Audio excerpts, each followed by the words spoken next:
Hello and welcome to another episode of A Fresh Perspective with Jeff Charles, with your boy, your favorite conservatarian contrarian, Jeff Charles, where we prefer truth over narrative and principles over politics.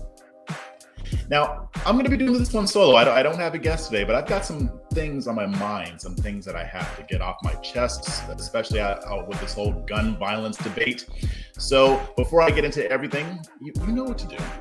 You got to like this video. You got to share this video. You got to subscribe. Hit that subscribe button. That way you'll be notified whenever I upload a new interview, which happens every Wednesday and Friday evening at 7 o'clock Eastern Standard. Also, if you want to support my work, all of the links are in the show notes below. And also remember that LibertyNation.com is a proud sponsor of A Fresh Perspective. Check out LibertyNation.com for all of your conservatarian news, original articles and analysis, videos, podcasts, Liberty Nation Radio, and their signature TV program, The Conservative Five, all on LibertyNation.com, where truth is making a comeback. All right, let's just get into this. Democrats are not serious about gun violence. Yeah, I know that's like saying water is wet nowadays, but there are some people who don't really, they don't quite grasp that yet. I mean, they're still thinking that Democrats just want some common sense gun reform, and that's going to save lives and prevent school shootings, and we'll all be holding hands, singing Kumbaya and all that good stuff. But the reality is that Democrats aren't really serious about gun violence, but I am going to tell you what they are serious about a little bit later on. But if you've been paying attention to what's going on in Congress, I mean, I know the House passed some legislation that probably won't even get close to making it through the Senate, but the Senate, the upper chamber, might actually have a chance of passing some gun legislation. As a matter of fact, it looks like they might have enough Republican support. So I hate to say it, but I think this thing might pass. But Senator Chris Murphy, Democrat from Connecticut, has been involved in negotiations with Senator John Cornyn from Texas. He used to be my senator, and I don't know what the hell he is thinking, but that's a whole other thing. But there's about 10 people from both sides, 10 Republicans, 10 Democratic senators who are trying to hammer out some type of legislation, ostensibly to curb gun violence, especially with these skyrocketing crime rates that have been caused by Democrats. But I'll get to that later. But Senator Chris Murphy, I mean, it sounds like they've made a lot of progress. It sounds like they may have come to an agreement on certain provisions. Now, the legislation has not been drafted yet, so it's important to note that. They have not drafted the legislation yet, so any of this could change depending on the verbiage that is used. So either way, Senator Chris Murphy, he posted a lengthy Twitter thread that kind of outlines some of the provisions that have been supposedly agreed upon. Now, of course, we know this comes after the mass shooting that occurred at Robb Elementary School in Uvalde, Texas, and the white supremacist terrorist attack that occurred just the week before in Buffalo, New York. And the response to both of those is what they always are. Let's restrict guns. Let's restrict responsible gun owners.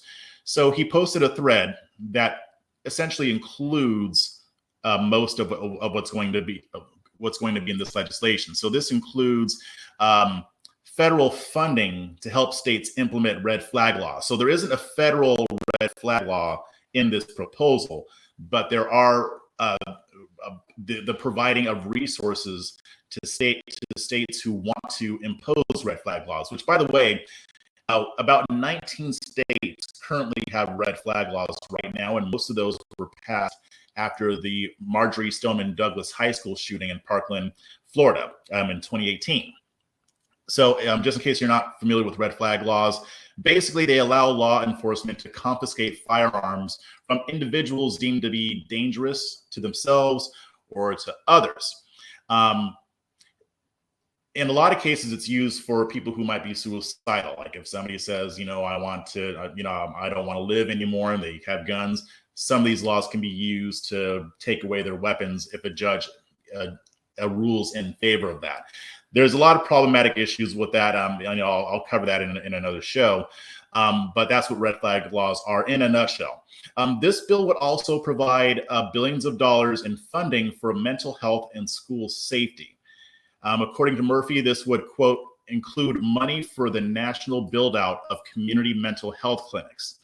So that might not be, I mean, so far, I don't know what the verbiage was going to look like in the legislation. That might not be horrible. I don't know. I mean, everybody, we keep talking about mental health when it comes to these mass shootings. So that is something that we have to take seriously. At the same time, I'm always skeptical when the government says it's going to do something, right? Now, when it says school safety, I don't know what Murphy means when he says that, but I'm pretty sure he's not talking about turning schools into hard targets, which would involve armed security, not just one person, but multiple armed guards, metal detectors, surveillance cameras, other security measures that would make it harder for a would-be mass shooter to enter into a school. People like myself have advocated for that, even though nobody really wants to see that happening. But on the conservative side, we deal with the world the way it is, not the way it should be. So while we're working towards the way it should be, we got to make sure our kids enjoy the same level of protection that your city council enjoys, that your politicians, your government officials. They have all of these things, but for some reason, we think it's okay to leave our kids vulnerable. But you already know what I think about that if you read my work. The proposal would also mandate what they call enhanced background checks for people under the age of 21 years old who are looking to purchase a firearm. So Murphy says, quote, young buyers can get the gun only after the enhanced check is completed. Now, again, I don't know what that's going to look like because the measure hasn't been drafted. And even when it's drafted, I mean, depending on how things look, it may not even pass. A friend of mine, I interviewed him over at libertynation.com, Jim Fight. He's our resident gun expert. And he was saying, the more words they add to this legislation, the less of a chance there is that it'll pass, because we know how that goes. If you have it too long, there's going to be more to object to. So we'll see how that works out. But here's something that I thought was interesting in Murphy's thread. He also said that this new proposal would have the, quote, first ever federal law against gun trafficking and straw purchasing. He argues that this will be a difference-making tool to stop the flow of illegal guns into cities.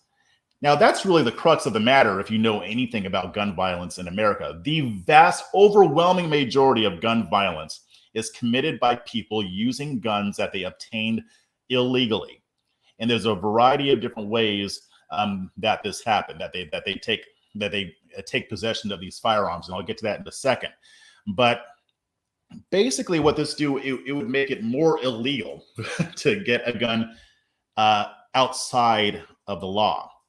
But what I noticed with this proposal, just like I noticed with every other gun control craze that we get in this country whenever there's a mass shooting, they do not recommend any type of policy, legislation, or executive orders that would tamp down on the proliferation of illegally obtained firearms. Making it more illegal is not going to stop somebody from getting a firearm. A gang member isn't going to say, I could buy this gun on the black market right now, but they just passed legislation at the federal level that made it more illegal, so I'm going to think twice about it. No, they're going to get the gun anyway, right? So the key is to stop this from happening in the first place. And there are already laws on the books when it comes to gun trafficking and straw purchases. And I'll explain what a straw purchase is in a second for those who don't know.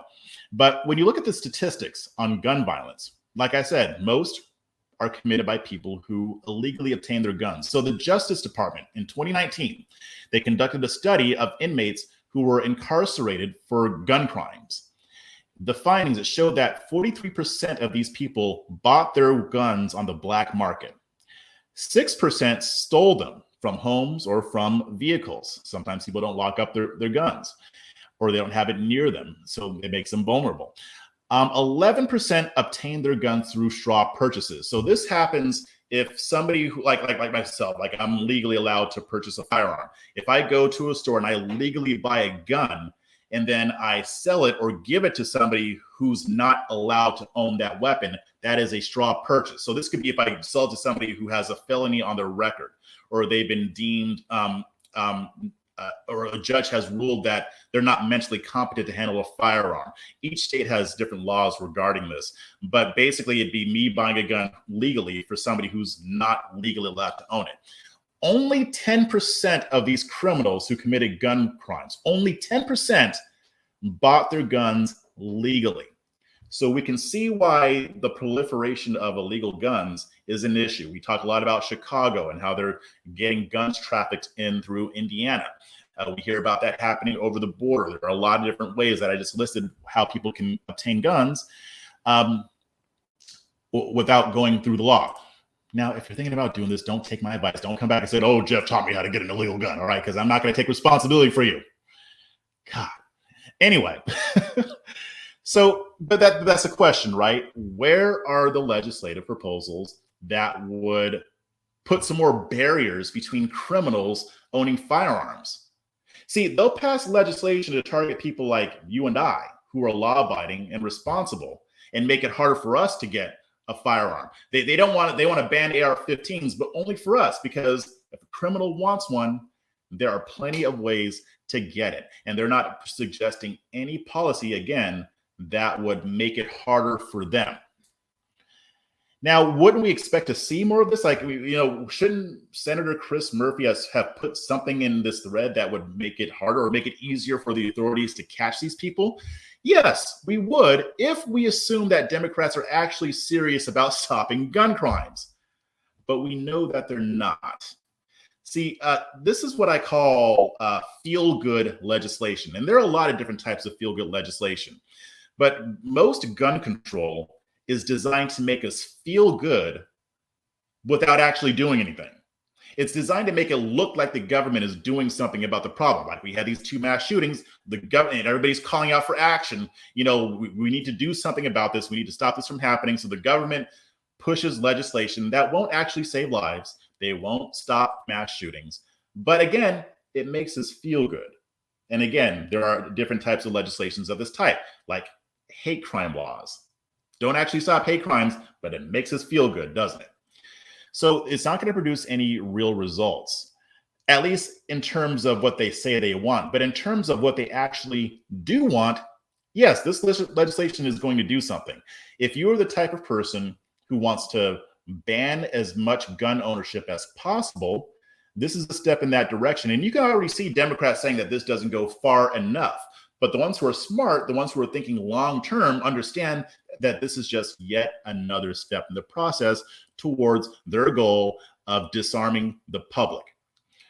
Now, what the people I'm talking about aren't necessarily like the average Democratic voter who actually just may want some more restrictions, but they don't want to outlaw guns completely. I'm not talking about those people. I'm talking about the people in the chattering class, in our political classes, who actually want to do what Canadian Prime Minister Justin Trudeau just did in Canada, where he's basically banning the sale of handguns. That is their wet dream, guys. That is what they want to happen. But they know they can't do that overnight, because not even Democratic voters would go for that right now. But they can keep taking these steps in the right direction. They can keep playing on our emotions when more mass shootings happen, which will happen because they're not going to implement any measures to stop it.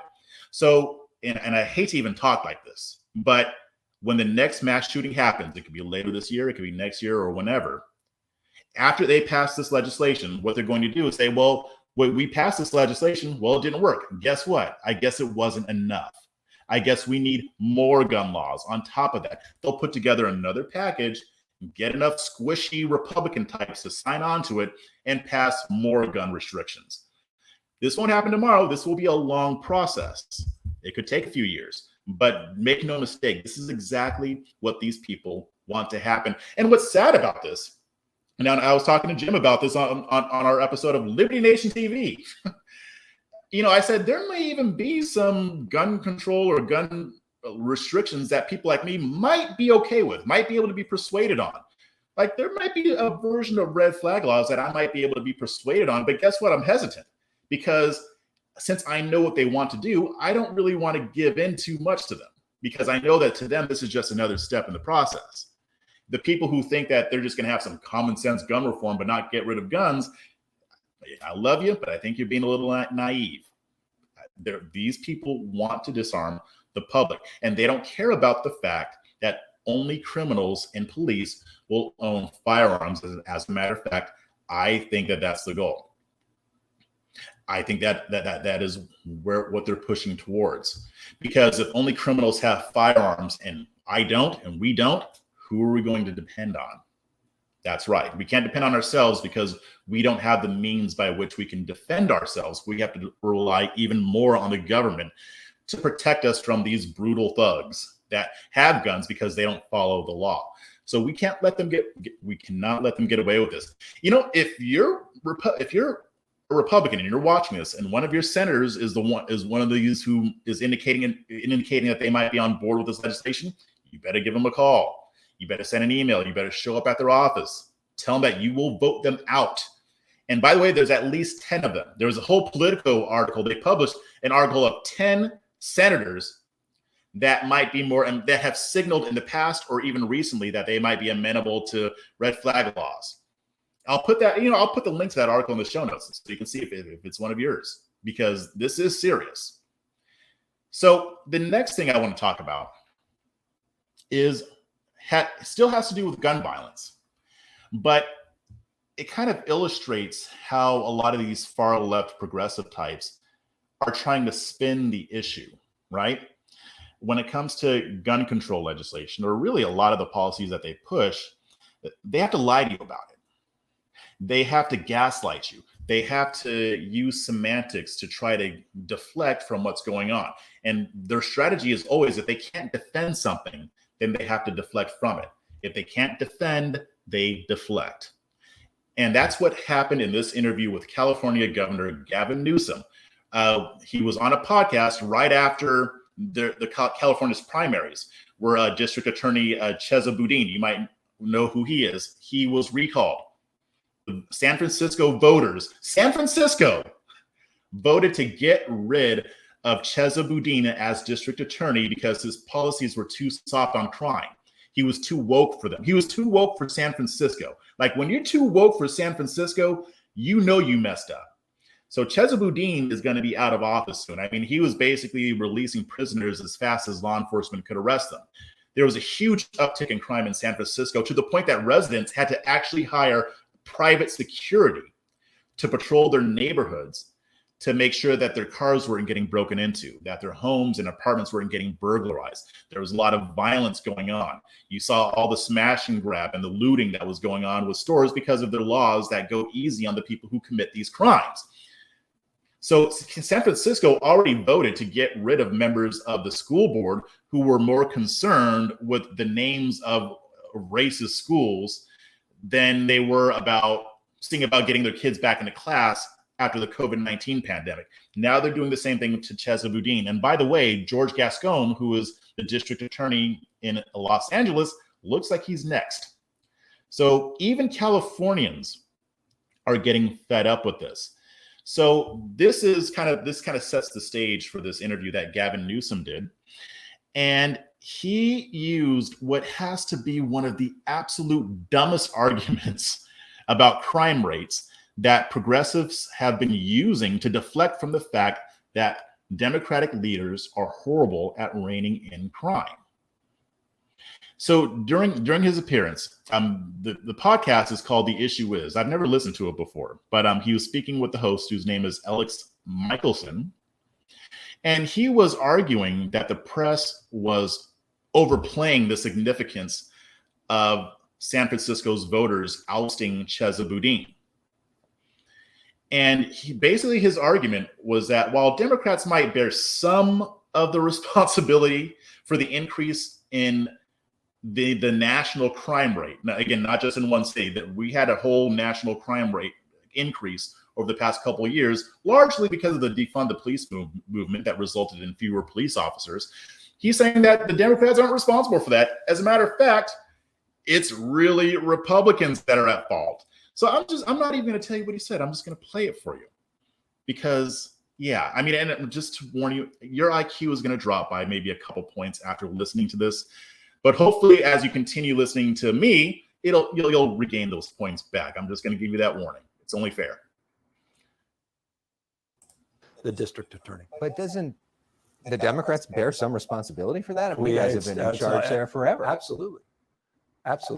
But forever we haven't, I mean, we've had issues up there, but they haven't been as intense as some of the issues that have manifested. But that's, as you said, there's cities all across the country with those same issues. That's interesting is how focused we are on a number of California cities. I mean, there was just an analysis of the 65 cities with the highest murder rates. California had 2 cities, LA and San Francisco weren't even on the list.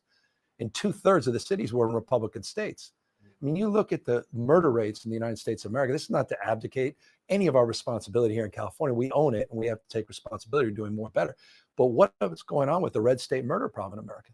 8 of the top states with the fastest growing murder rates in America, Republican states, really 9 when you consider one of those 2 happens to be Georgia.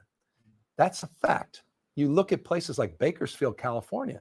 Kern County is the murder capital of California. Kern County, Republican sheriff, Republican DA, Republican mayors, Kevin McCarthy's backyard. But that's not what you're seeing on the nightly news. It's a surround sound hit on 1 or 2 iconic San Francisco, LA, California cities. And it's right to focus on where we need to improve. That's a fact. But it's not necessarily unique and distinctive because we're seeing the manifestation of these same challenges all across the country as well. All right, so you heard what he said, but for those who may not have caught it all, basically he was contending that the national increase in the crime rate is because we have a red state murder problem. It's all these red states causing all this crime, all this homicide, all this violence, those horrible red states, because red states are so soft on crime. Now, he was referring to a CBS News report that was published in February, and it listed the cities with the highest murder rates. And by the way, he's not the only one who used this report. Representative Alexandria Ocasio-Cortez did the same. And basically, most of these cities, or I'll say a big chunk of these cities, are in red states. And I mean, Newsom also mentioned Bakersfield, Kern County, which, you know, I'm a former Californian, born and raised. I know that they have a lot of crime there. And Republican sheriff, Republican DA, okay, whatever, that might be the case. But there are cities that are worse than those areas in this country, and they are not being run by Republicans. Also, well, okay, I'll just continue. So if you were to listen to Gavin Newsom and AOC, and you didn't really read a whole lot, you might be led to believe that the press actually is treating Democrats unfairly for their inability or unwillingness to address criminality in their cities. Now, first off, the press doesn't really bring this up, so I don't know what he's talking about. I mean, if you're talking about conservative media, yes, we bring this up all the time because it's fair to bring up. Especially since, you know, Democrats like to use the race issue all the time, saying, you know, Black people are so oppressed. Well, guess what? The cities in which Black people are doing the worst are in Democrat-run cities, and crime is a huge part of that. So, but here's the thing. I mean, if it is happening in red states, then why is it not Republicans' fault? And I can't believe I even have to explain this, but I'm going to anyway. The fact of the matter is that the government that is closest to the people is far more responsible what happens in these communities than those who are a little bit more removed from the situation. So to give an example, or to put it more simply, your mayor has more influence on what happens in your city than your governor. Your governor has more of an influence on what happens in your city and your state than the president of the United States. That's how our system is set up. Your city council has more of an influence on your life than your state legislature or Congress. So if there is crime running rampant in cities like Los Angeles, Baltimore, Chicago, DC, which it is, then the blame lies with your mayor and your city council. They are the ones who actually have control over your local law enforcement and policies regarding crime. That's why people like Chesa Boudin and George Gascon are so dangerous, because they have a soft on crime approach. They will even let out violent offenders under the guise of being woke and being progressive and being compassionate. And there may be some room for that, especially when it comes to non-violent offenders. There have even been conservative district attorneys and politicians who have looked at a better approach to crime. So I'm not dismissing it altogether. But when you're letting out violent criminals, people accused of murder, assault, like, you've got a problem, because those people are now free to victimize more people, and they're less likely to stop because they know they will be let out. Maybe they'll be let out on a really low bail amount. Yeah, okay, bail reform, I get it. We got to look at that. Again, there are conservatives looking at that. I know a guy, Ross Schuman in Texas, helped to draft bail reform legislation in Texas, a red state, by the way. But when you're letting people out who have committed horrible crimes, or at least have been accused of them, and they have a record, they don't need a low bail amount. That's common sense. So it's not the governor doing that of whatever state the city is in. It is the mayors, it's the district attorney, the city council. Gavin Newsom is no more responsible for crime in Los Angeles and San Francisco than Texas Governor Greg Abbott is responsible for crime in Dallas and Houston. Governor Ron DeSantis is not responsible for crime happening in Jacksonville and Miami because he's the governor, he's not the mayor. Now, I'm not saying that the state doesn't have any role or play any part. They can support local law enforcement in some instances, depending on the state. But they are not the ones whose job it is to police the city at the local level. And they are not in charge of local law enforcement. So the issue, what Gavin Newsom doesn't want you to focus on, and this whole thing is a red herring, it's meant to distract you and deflect from what's happening, is that the vast majority of these cities with high crime rates are run by progressives and have been for decades. It's not like they were run by Republicans up until like 10 years ago, and then Democrats took over and they have to clean up the mess. No, they've been running them for decades, 10, 20, 30, 40, 60 years. They've been in charge of these cities, and very little has happened in terms of crime. Now, in some instances, when national crime is going down, that's kind of a trend that follows. Sometimes that follows a good economy. There could be other factors. And there are some Democrats that actually do try to clean up crime. Like before Senator Cory Booker lost his mind and became Spartacus, he was the mayor of Newark. And he actually did some decent work when it came to curbing crime. He didn't get rid of it, but I mean, in a city like Newark, any little bit is an accomplishment. But for the most part, these people do not do their jobs well. Now, this is where I put on my tinfoil hat, and I'm not going to pretend like I can prove this, but I know the saying is that you're never supposed to attribute to malice that which you can attribute to stupidity or incompetence. But after all these decades, guys, like at a certain point, you're doing it on purpose. I mean, I'm sorry. Like you can't just say we don't know what to do about crime or we try and fail. No, if you're trying the exact same thing or trying something even more extreme and it's not working and you're still doing it, yeah, I mean, I don't believe you anymore. Yeah, you do want this to happen. In these neighborhoods, crime has a very pernicious effect. It's not just the fact that it kills people, but it's the whole environment that it creates. It is, you could call it an environment of oppression. It doesn't matter who's living there, whether it's black, white, brown, yellow, whatever. There is an air of oppression. If you can't even walk down the street without worrying about being targeted, that's going to impact other areas of your life. And Democrats know that. So they use these people as a way to stay in power because they do stupid things like blame it on Republicans because this is in red states. And they know that not a lot of people are going to research the issue. I mean, really, anybody who uses this particular argument is either stupid or thinks you're stupid. And I'm thinking the second one is more prevalent than the first because anybody could figure this out. I mean, it doesn't take long to figure out that it's not the state's fault that a city has a high crime rate. It's just it doesn't work. Now, if they have a high crime rate across the state, like in rural and suburban areas, now maybe you can give some blame to the governor. But even then, it is the local officials who are responsible for administering the city, and that includes dealing with crime.